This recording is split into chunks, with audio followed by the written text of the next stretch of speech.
Welcome, everyone, and thank you for joining us for the webinar, Laterals, Jumps, and Pivots, Navigating Your Way to Your Most Fulfilling Career, with our presenter, Dr. Beau River. My name is Lucy Sandell, and I'm the Senior Associate Director of Career Advancement for your Northwestern Alumni Association. We'll begin shortly, and we're so happy that Beau could join us for this important topic. But first, a few housekeeping items I'd like to share with you. If you're new to the program, on the right-hand side of your screen, you'll see that there are a few different tabs. Please send in your questions through the Q&A tab. We're taking plenty of time at the end of the presentation to answer these questions, so please send them in now and throughout the webinar. Make sure you have a good internet connection with no other tabs open on your screen. Should you experience any technical issues during your webinar, you can email the Big Marker team for further assistance at support@bigmarker.com. Lastly, a link to access the recording of the webinar will be sent to all registrants later today. Now let's move on to why we're all here. Dr. Beau River is an adjunct lecturer at Northwestern University and consultant with Vantage Leadership Consulting. Dr. River is passionate about helping organizations promote human development in a way that drives business growth. His coaching is fundamentally focused on bringing the best out of people and helping them rise to the occasion and navigate the leadership challenges they face. His professional experience reflects his appreciation of diversity in his work with leaders from a wide range of backgrounds and his range of clients from the middle market to family-operated companies and Fortune 500 organizations. He's supported leaders across functional disciplines and worked in a range of industries. Dr. River's primary areas of interest and expertise include leadership coaching, executive assessment, high performance development, and facilitating high performance teams. And I'll turn over the mic to Dr. Beau River. Thank you. Thank you, Lucy. So happy to be here. Thank you for those kind words. It's a real pleasure to have this time with all of you. Let me start by saying I have a fond place in my heart for your alma mater. Though I did not attend Northwestern, in my former professional life, as I'll be talking about, I was a clinical psychologist, and I did a year of training in your CAP Student Counseling Center. And as Lucy mentioned, now I'm adjunct faculty with the MSLOC program. So I have purple in my heart as well, a little bit. So such a pleasure to be speaking about this topic, which is also near and dear to my heart. And I'll share more about sort of my wild career ride and some of my takeaways from it. But first, I've learned through my work with executives that oftentimes people don't argue with their own data. So I'd love to solicit some of your thinking and your experience right now in kind of setting the stage for our conversation and understanding so your experience of managing your career. So Lucy is going to launch a poll right now, and I'd like you just to kind of give a little snapshot of where you feel confident in your career, or maybe where you don't, by answering this quick poll.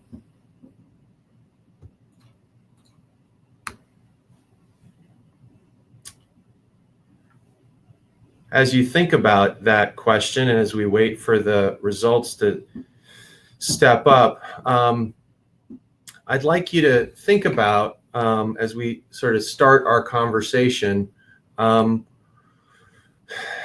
answer that you just submitted. And it looks like kind of initial findings are sort of middle of the road wins with 55%. And a small portion feel extremely satisfied, and a small portion don't feel satisfied at all. But collectively, it seems there's room for improvement in terms of building a career that's thoroughly rewarding and gives you a sense of purpose. And really, our goals for today is to frame that conversation a little differently, maybe than you have had it with colleagues or coaches or friends or family members before, and give you some different thinking about how to look at your career and what will help you navigate potential changes in role, changes in industry, changes in function, and really start to think about how to move through your career in a new and more nimble way. And certainly we are going to steer clear of the cheesiness of this conversation. So whenever I see pictures like these, I've got a special little folder where I collect funny office related pictures. You probably have been in the halls of an organization and seen, a bald eagle and says confidence. And while there are some very eye-catching, sort of high-level advice and images and sayings, really understanding what's most important about your career to you is a difficult journey. It certainly has been difficult for me, and I often help my clients navigate their changes in roles, responsibilities, change sometimes in organizations or corporate functions. And we're sort of on this unique precipice. There's a lot of different ways to talk about this moment in sort of the history and progression of our working experience. Some are calling this the fourth great industrial revolution because of the way technology is changing the business landscape and how people move through their careers. There's a very good chance that folks that are in the first third of their careers will not be doing the same thing in the third part of their career that they are today. And certainly folks all across their career journey are being asked to manage change and adapt. Because of that, there are certainly new skills to gain, excuse me, but we would say there's probably even more unlearning to do. And I was working with a Chinese businessman. He shared a saying in his country that we're all born agile. And somewhere along the way, we lose some of that. So my hope today with all of you is to get back to some of that agility that we all have and think about what sets the stage for great learning as you move through your career, and how do you stay flexible in doing so. So I'm going to share a little bit about my career, and I also want to share our model for helping you think about kind of the intersection of your talents and fitting that with an organization. And I also want to talk about what it means to have a sense of mission in your work. And we'll talk more about that. It's sort of a provocative term to say you have a mission when you show up at work. But I think that feeling a sense of purpose is started by a conversation around mission and where you feel a sense of mission in your work. I think fundamentally developing a sense of mission changes the way we all show up, how engaged we are, the quality of our thinking, and our impact on our colleagues. And certainly, though we are all remote here, I'd love this to be a conversation. So we're going to have a chat room going, and I'll be doing my best to monitor that and also talk. But please get engaged through the chat function. If there's anything that I share that doesn't resonate, let us know, and I'll do my best to answer it. So this is my career journey in 3 short chapters. That first picture way back when was when I was playing squash in college, and I kind of kept getting better through my college days, and I had this crazy idea that I wanted to play professionally.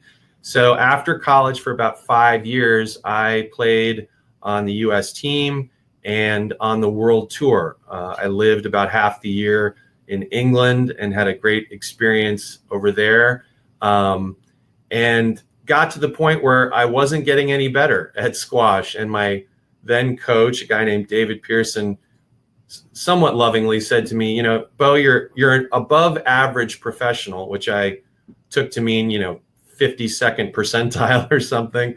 But you've probably, exercised all of your talents in this part of your life. And so I had to sort of think about what do I want to do next? I was very set up to become a squash professional and teach squash in clubs and work with juniors and adults who wanted to learn the game.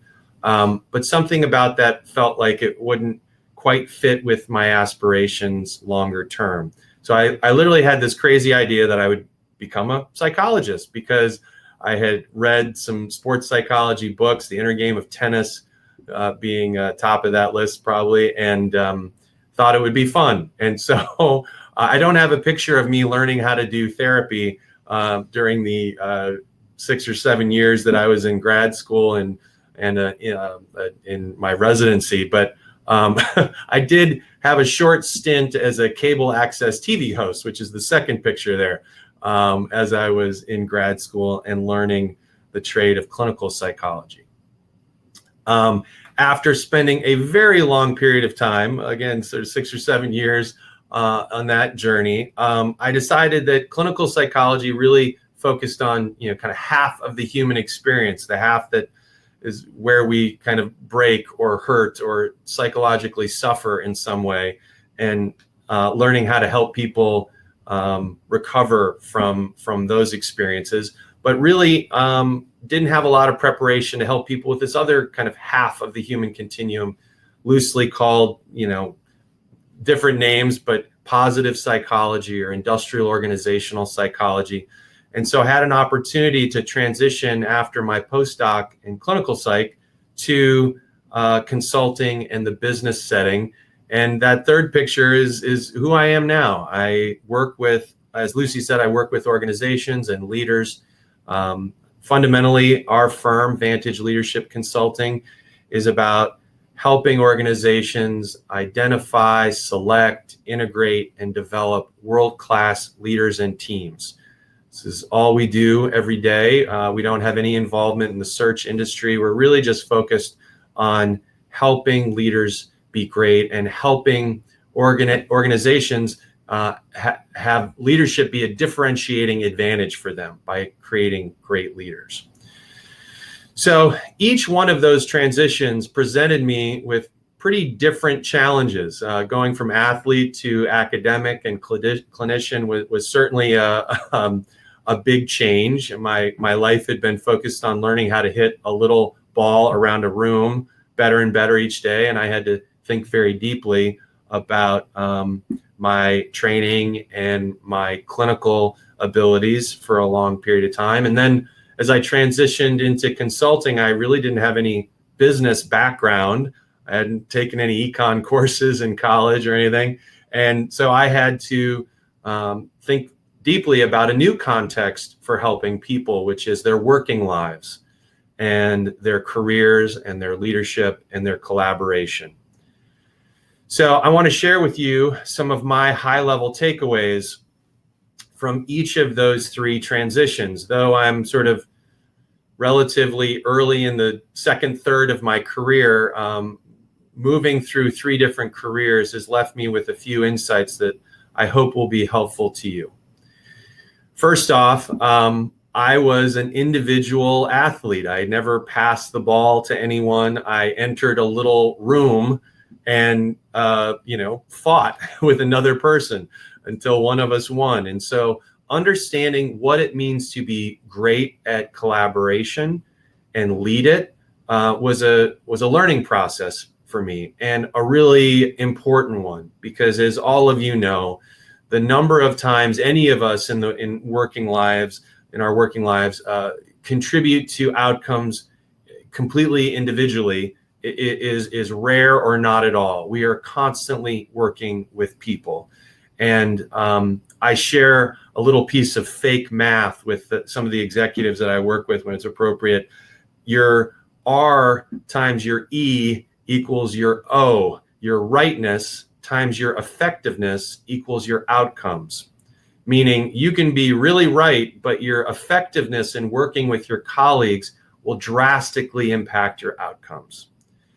So that has been an important learning for me, and one that I still work with executives to this day around understanding what it means to really create an exemplary in-concert performance with your colleagues.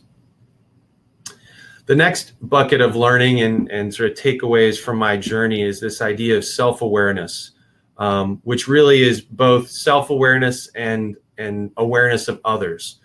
The research on emotional intelligence broadly breaks emotional intelligence into those two buckets. And further, it's often described that people who can monitor both of those streams of information simultaneously, i.e., the inner awareness of your own emotions, reactions, thinking, and awareness of others simultaneously, is very rare. Sometimes referred to as unicorns, because it's not very easy or natural to monitor both of those pieces of information simultaneously. So strategic self-awareness I define as your best shot in any given day in terms of understanding how you're showing up, seeking feedback from your colleagues, and really thinking about how you want to impact people and what you would hope people think and feel about you when they're no longer in your presence. Those impressions are your reputation. And like I say there, if you're not thinking about that and you're not sort of thoughtful about that impact, then you're likely not in much control of how others will define your reputation.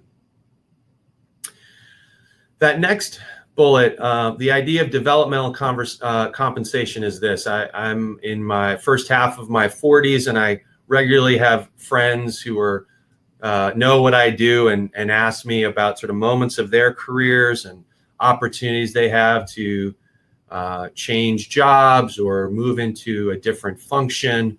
And almost always what they have not considered in looking at that opportunity is how that opportunity positions them for the next role or the next opportunity after the imminent one.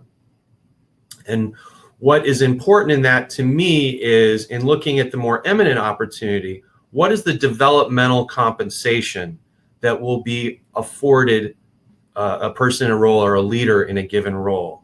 Meaning, what will you be doing? What resources will be available to you as you do that, including your boss and how invested that person is in your development and being a good leader, coach to you, that will be your developmental compensation over the course of that role, that will then set you up to do something new in a 3 to 5 or 7 year time frame.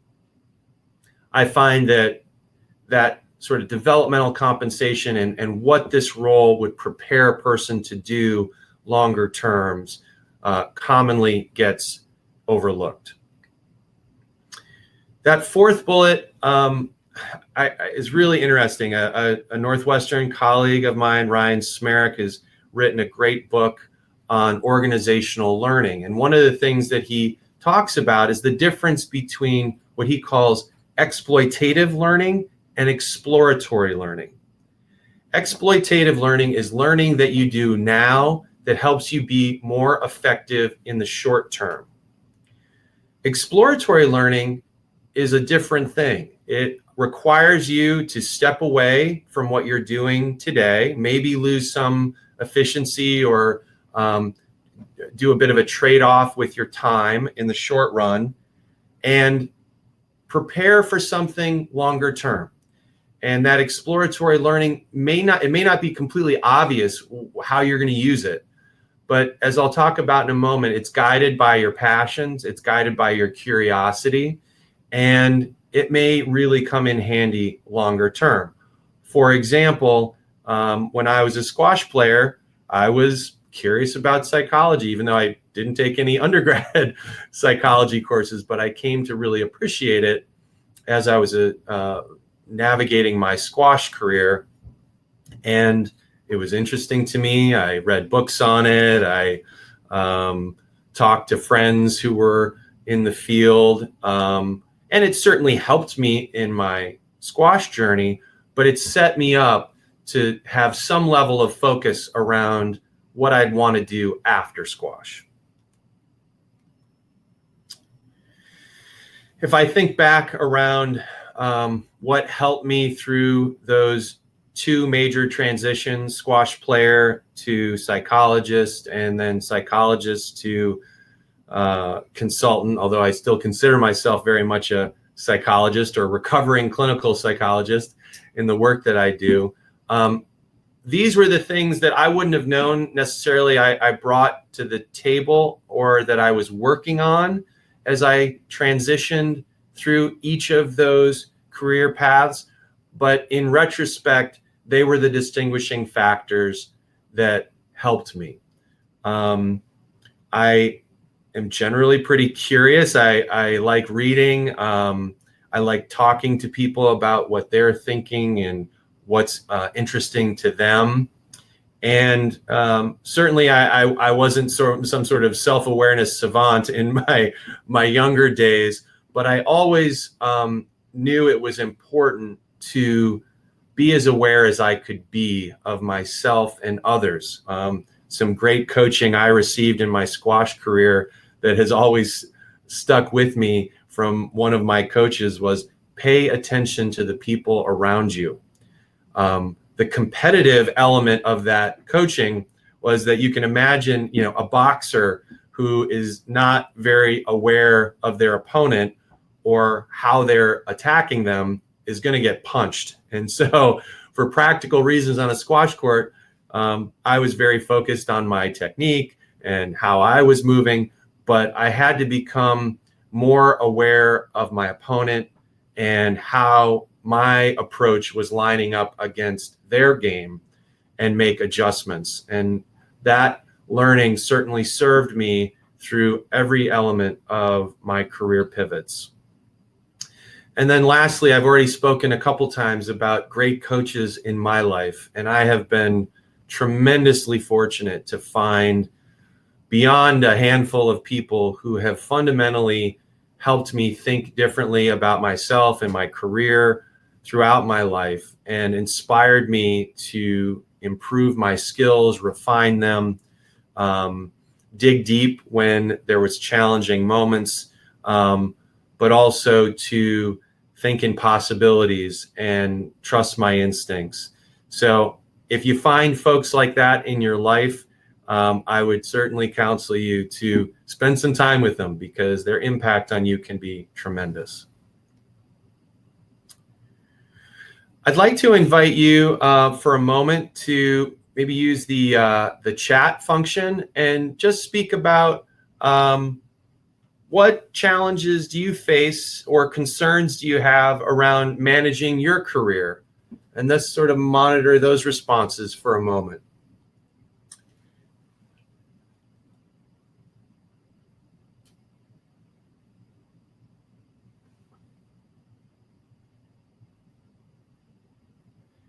I'm reading a post from Dan around managing his career as he took some time out to prioritize his family. One thing I would say on that, I commonly do executive assessments and evaluate leaders for roles. I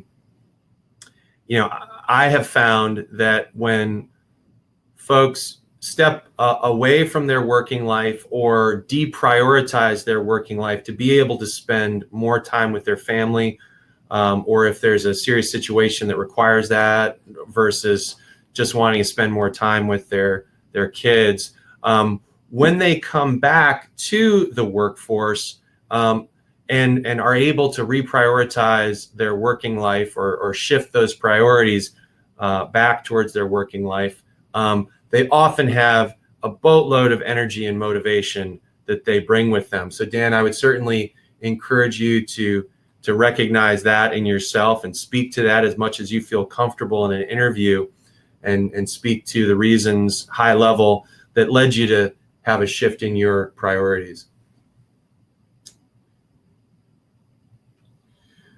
Great question from Audrey. How to successfully pivot from narrow area of focus to something new and broader. Well, I hope I've been speaking to some of that, Audrey. I would say that exploratory learning piece, where are you curious? What industries or functions or kind of activities interest you? What would you want to learn about those functions that may not be completely relevant to what you're doing today, but that would help you going forward would be a starting point. To that point, I'll continue to monitor some of your comments and questions, but I'll put this slide in front of you. So if you think about technology and trends on the left and organizational needs on the right, this is a short list based on my reading of the literature and the popular literature on leadership and the business world around very commonly talked about trends and common needs that organizations are focusing on in terms of looking for talent and looking for leaders. I would certainly invite you in the chat function to add to both of these lists. But as you think about kind of what's the working life looking like in terms of how technology is impacting various elements of organizations' efficiencies or products, and then how organizations are looking for talent, these are just a few ideas. I certainly want to emphasize the very bottom on the right-hand side. Organizations are looking to differentiate their capabilities with great leaders with increasing focus. It's part of the reason our firm is relevant, but it's also because so much of what's coming down the pike in terms of the business environment is ambiguous, right? The speed, complexity, and scale of many marketplaces is increasing drastically. And so one of the takeaways from that, as artificial intelligence and job automation, top of the list there on the left, takes over various elements of production or implementation that has been run by people. One of the things that most differentiates us as humans is our EQ, our emotional intelligence, our ability to do many of the things that we've already talked about today. So I would encourage you to think about in what ways are you particularly skillful at impacting, contributing to, and guiding people? Because there's a pretty broad point of view that suggests that will be one of our more distinguishing strengths in comparison to AI as we move forward.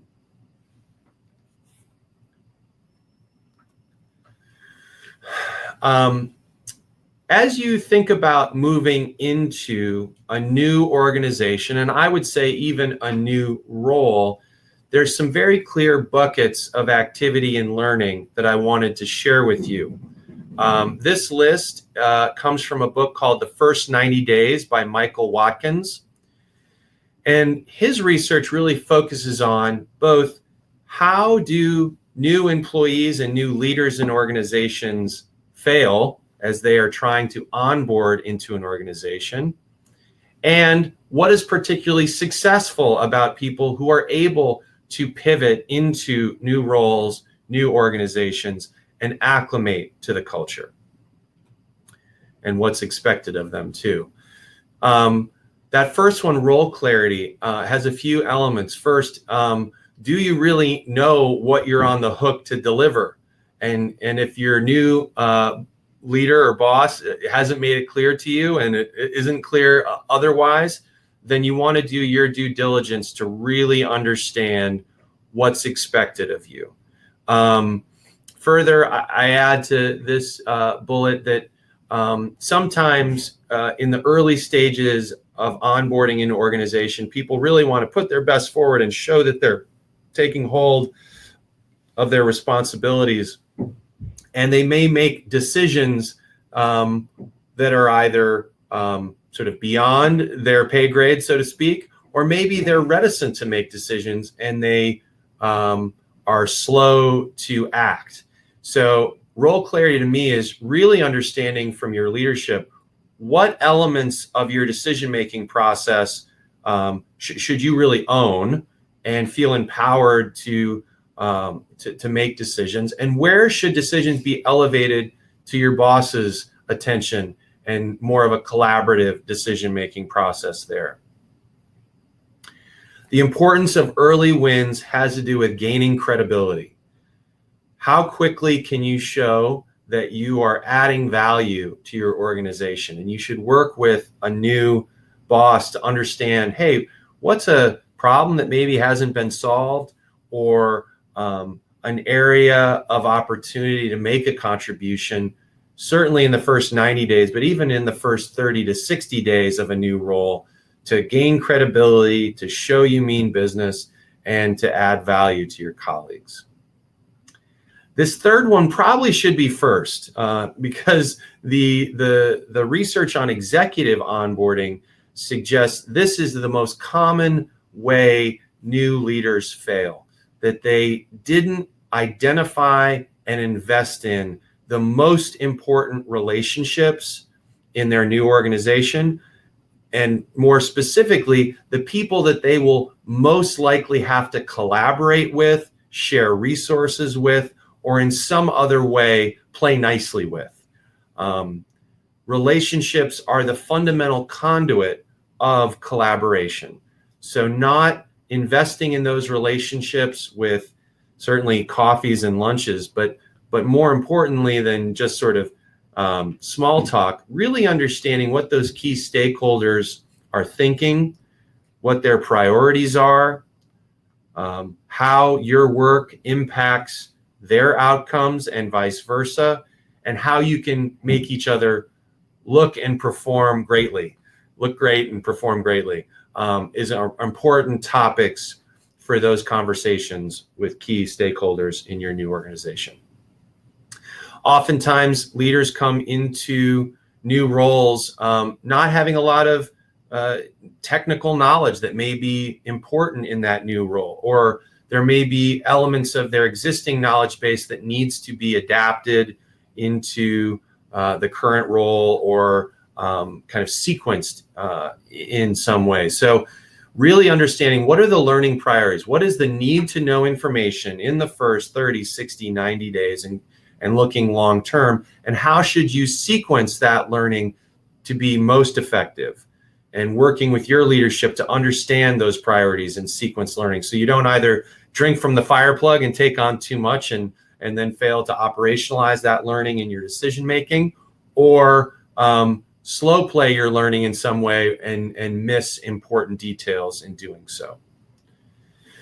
And then lastly, again, not in order of importance, really understanding the culture of your new organization is vital.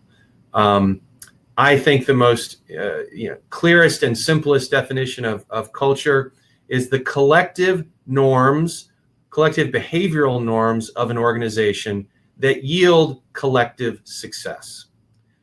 As you can imagine, those collective norms, and you've probably experienced, can differ significantly from organization to organization, even if it's in minor ways. And so understanding those norms, even for sort of email etiquette or certainly collaboration etiquette, so that people see that you are understanding who they are, what they're about, and how to play nicely with your new colleagues.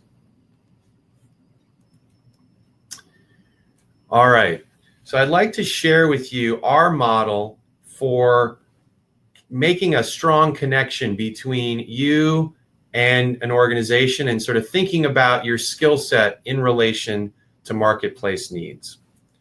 This is a fairly busy slide, lot to consume there. We're going to be zeroing in on some of these definitions, but fundamentally what you're looking at on the top two teal circles is your needs in terms of development or compensation and your value offer.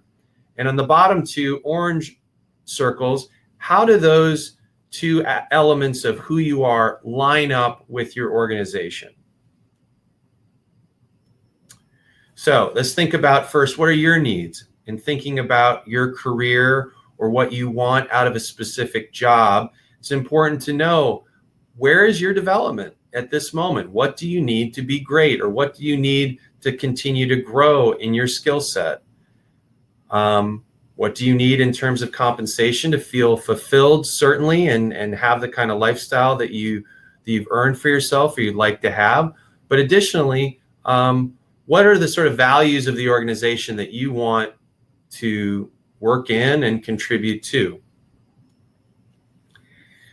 This is an important exercise to think about in terms of your value proposition. What, in reflecting upon your career, where have you felt the most strength? Where have you added the most value? What fundamentally is your value proposition to your organization? How can you help your organization be great? The next step is to think about how that fits with an organization's needs. So going back to that previous slide of trends and common topics in thinking about organizations, what does an organization need that you might have to offer, both today and in the longer term? Where is an organization that you're thinking about joining, or that you're already in and thinking about progressing inside of? Where is it headed? What kind of skills and abilities does it need today, and thinking about longer term in the future? And then what are the opportunities for you to grow in that organization? Does the boss you're reporting to have a track record of developing talent and being a great coach? Is that something they even prioritize? What elements of an organization's learning function are most interesting to you? Are there opportunities to job rotate after a time in the organization, or do people move through the organization in a more vertical fashion? And what are the kind of total rewards of an organization, and that, like we talked about before, that developmental compensation to you? We would say when all four of these elements line up, there is a sustainable work relationship between the employee and the employer. And likely in a very supply and demand kind of model, both parties are getting what they need, and both parties are contributing to one another. We would say when all of that is happening, you have an engaged workforce, and you as the individual are likely getting and giving the maximal amount that you can and the organization can give to you, and vice versa. We'll monitor the chat function. If anything that I've shared doesn't make sense, please let us know, and I'll assume if there's no specific questions or kind of concerns about it, that this resonates. Typically, when we put this model in front of folks, there's sort of a natural understanding of this sort of supply and demand model for thinking about your talents and an organization's value proposition for employment. So I'd like you to just take a moment now before we head in to the final aspect of our conversation, and just jot down a few comments around, not necessarily in the chat function, but certainly if you want to share, you can, but more for your own reflection. Where do you currently feel a sense of purpose in your working life? What do you want to learn about? And if you are a leader, and I would define that broadly, certainly formally, it means, do you have a team reporting to you, or multiple layers of an organization reporting to you? But I also think we're all leaders in how we lead ourselves through our careers. So taking that term broadly, where do you feel most comfortable and where do you feel areas of development?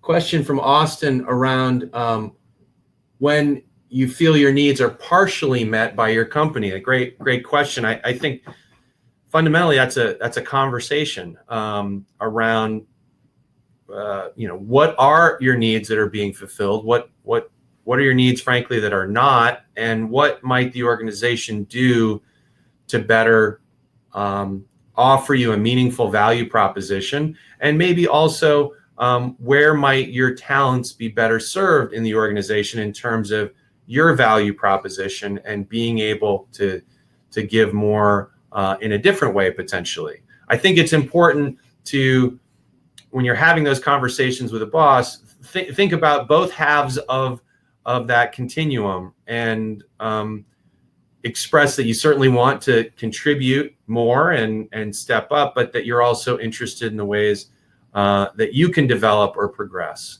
and sort of position it as that both and. Great question.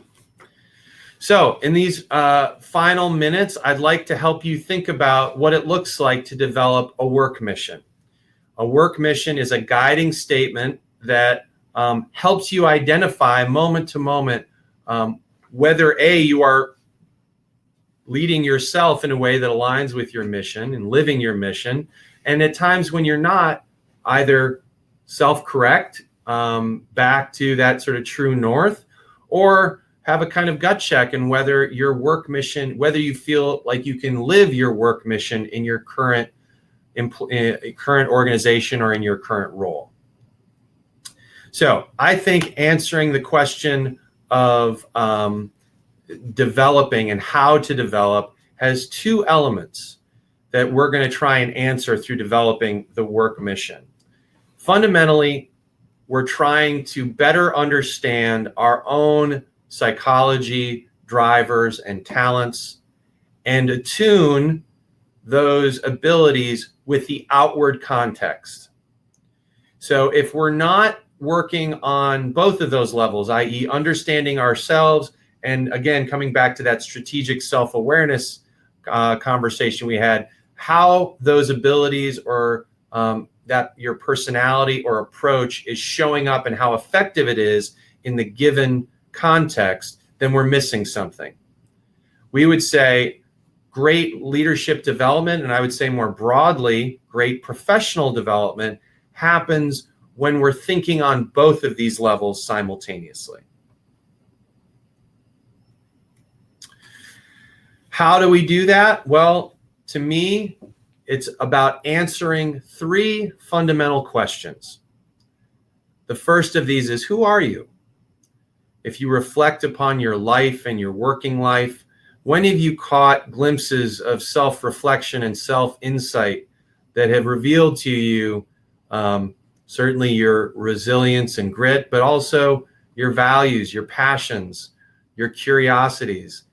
And where have those elements of you shown up in your decision-making or critical decisions you've made in your career to either choose a particular career, leave or switch employers or positions?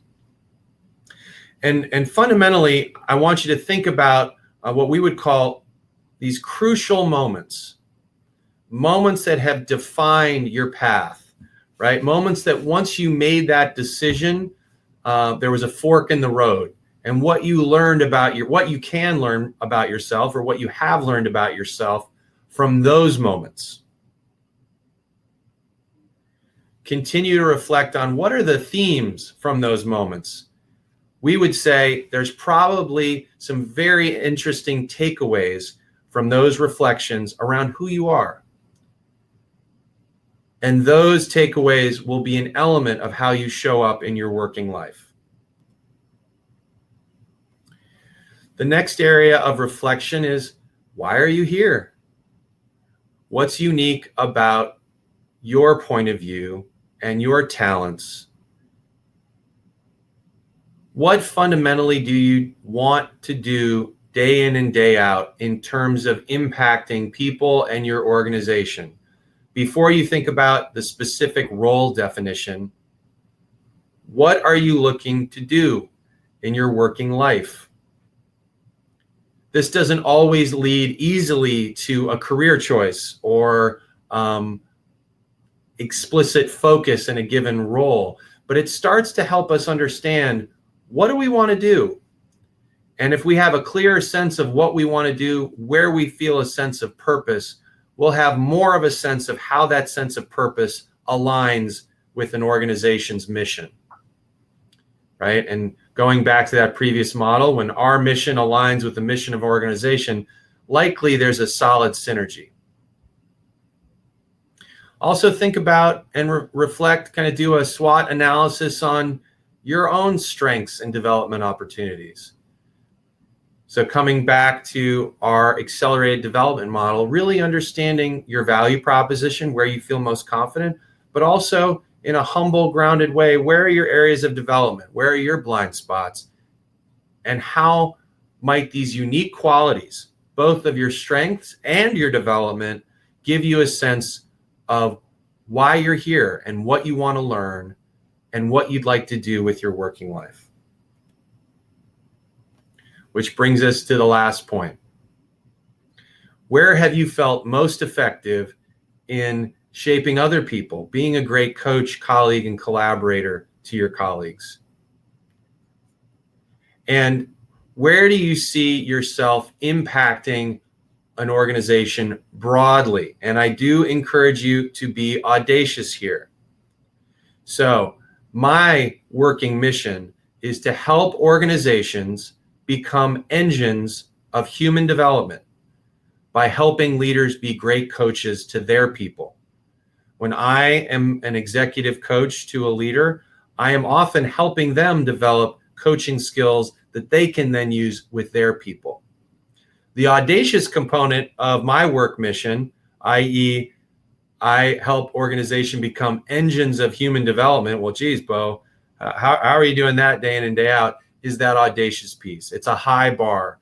It's something that I strive to achieve day in and day out. I probably don't always achieve it, but it's a guiding true north for me in helping me understand, am I helping this organization that is my client promote human development broadly in people's working lives? And if I'm not, then I need to think about my behavior or what I'm doing or my approach. So I think of your growth and your talents giving you more opportunities to impact people and organizations. So fundamentally, what we're trying to answer here is, how do you want to do those two things? How do you want to impact people, and how do you want to impact your employer? The next level of reflection is putting it all together and thinking about how all these elements fit together and tightening it into an audacious statement about what you'd like to accomplish, how you're going to do that, and how you're going to support yourself in your own learning to that end, and some of the behaviors that you can use that will let you know you're living your mission, and more importantly, when you're not living your working mission. So I'll let that sink in for just a moment, but we would say that these elements put together into a unified approach in your individual contributor aspects of your work, your collaborative aspects of your work, and your leadership aspects of your work will create impact on both the people around you and the organization you serve.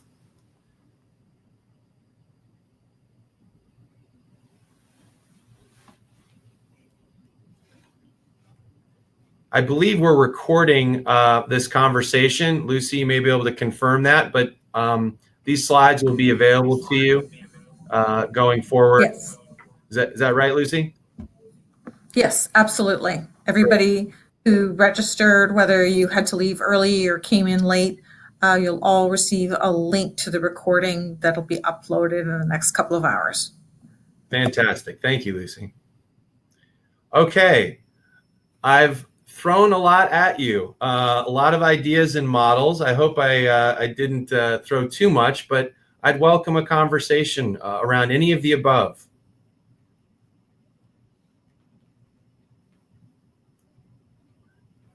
Kind of monitoring the chat here.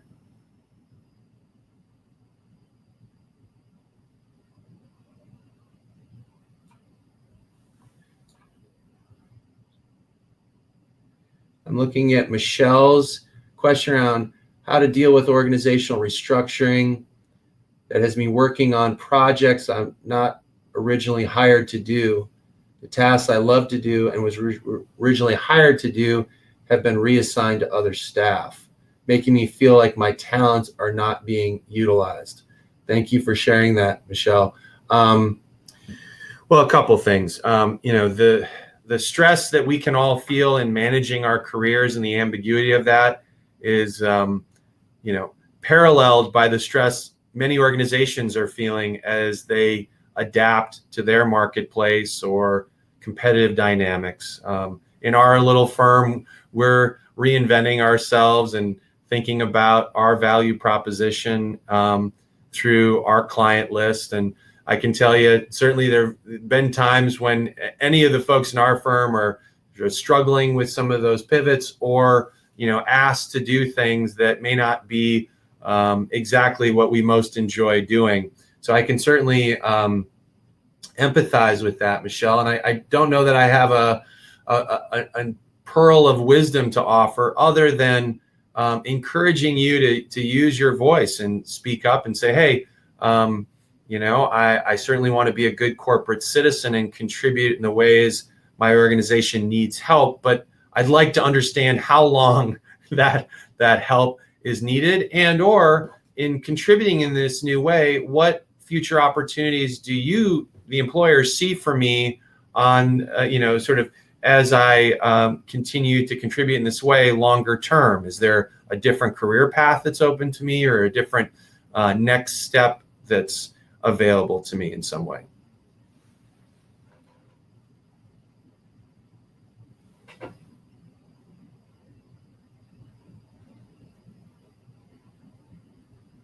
I'm looking at a question by Joseph, interested in thought process on how to evolve as you move from a role where you benefit from working for inspirational leaders to a role where you are the inspirational leader. Oh, good question. Boy, I want to ask you that question, Joseph. I don't pay it forward. I would encourage you to think about your best boss experiences. My colleague, Duncan Ferguson, just gave a great presentation in this very place last week, and you should have access to that conversation through the recorded function to hear that. And he talks very lucidly about best bosses being the people that most invested in helping you grow, gave you a sense of purpose and autonomy, helped you see talents in yourself that maybe were not completely apparent to you, and grow in your career. Joseph, I'm guessing some of those descriptors are probably elements of the people that were most inspiring to you, but I would encourage you to think about what were those elements, what was so impactful to you about those inspirational leaders that you worked for, and what can you replicate? And also, what is your unique brand of inspirational leadership? What makes you really worthy of being followed?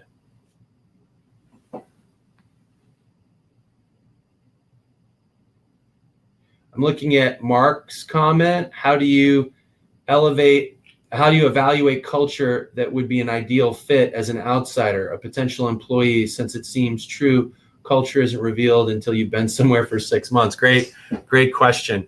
I think it comes down to, when employers say, what question do you have for us in the interview process? Having some questions. Most easily is sort of asking them to define the culture and how they see it in people's behavior. And you can also ask something like, hey, like any organization, has some shadow sides to their culture, what would be some ways that the culture here is, sort of less than positive, or looked on various sort of outlets online to sort of get a sense of that, i.e. Glassdoor. You can often read about an organization, sort of the underbelly of their culture, and be prepared with a couple questions to ask high level. What are the norms here, and how does work get done, and what's the best thing about working in this culture, and what's the least best thing about working in this culture, or something along those lines.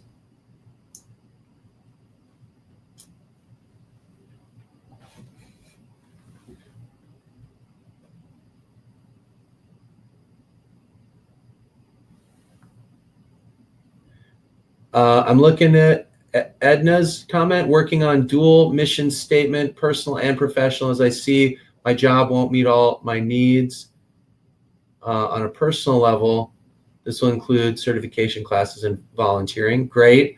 I certainly think, a couple things. One of the reasons I left clinical psychology for consulting and working with organizations is I think the opportunity to promote human development in the workplace is phenomenal. I did a lot of clinical work and therapy with clients, and a lot of that work, while very meaningful, was pretty ambiguous and somewhat amorphous.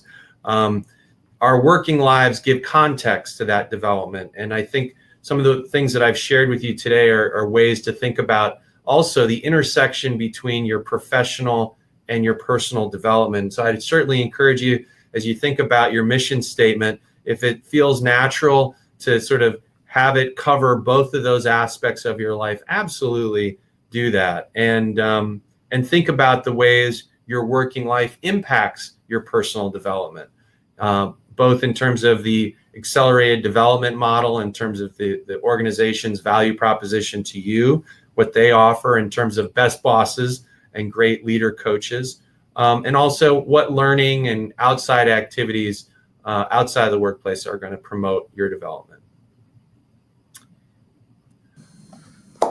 Okay, well, this is Lucy back, hopping on because we're coming to the end.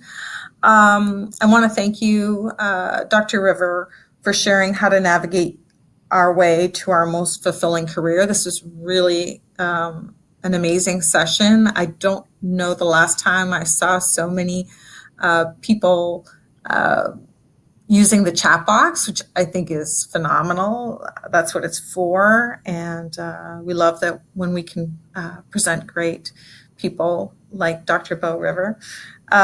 Is there anything else you'd like to share with us before we end for the day? No, thank you for your time. I know everybody's very busy, and it's been a wonderful experience being here. Thank you, Lucy. My pleasure. And for those of you who don't know, but you've seen Helen's name popping up when I'm speaking, is that Helen is taking over for me. I'm handing over the baton to her. Next week, our webinar is Intentional Diversity and Inclusion Practices with alumna Melissa Donaldson. She'll be great. So if you haven't signed up for it yet, please do so. I think everybody in our office is going to be listening in. So that shows us how much we appreciate all our presenters. And again, thank you for taking the time to join us today, and enjoy the rest of your day. Go Cats! Go Cats!